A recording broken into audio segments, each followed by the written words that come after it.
बेबाक drama serial में आगे आप देखेंगे कि वफा दोबारा से मीसम को अपने जाल में फंसाकर उससे अपने साथ की हर ज्यादती का बदला लेना चाहती है।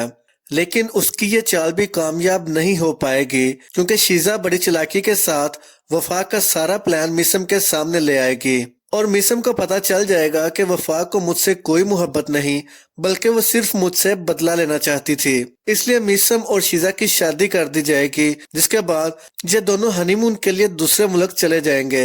लेकिन वफा भी इतनी आसानी से मीसम को नहीं छोड़ने वाली, इसलिए वो मीसम के भाई असद की कंपनी में जॉब करना शुरू कर देगी। असद के सामने वफा बेहद शरीफ होने का नाटक करती है और जल्द ही असद उसकी खूबसूरती और मासूमियत देखकर वफा के जाल में फंस जाता है और उसे शादी की ऑफर करता है।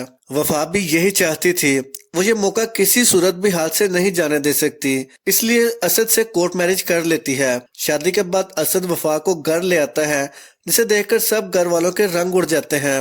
असद की माँ वफा के मुंह पर थप्पड़ मार देती है कि छोटा भाई तुम्हारे हाथ में ना आया तो तुमने बड़े भाई को ही अपने जाल में फंसा लिया। लेकिन असद वफा के सामने खड़ा हो जाता है। वफा ऐसी नहीं है, जरूर मीसम को ही कोई गलतफहमी हुई होगी। अगर आप लोग इसे बर्दाश्त नहीं कर सकते तो मैं वफा के लिए अलग घर ले लेता हूँ। वफा बड़ी मासूमियत से कहती है कि वो इसी घर में रहना चाहती है।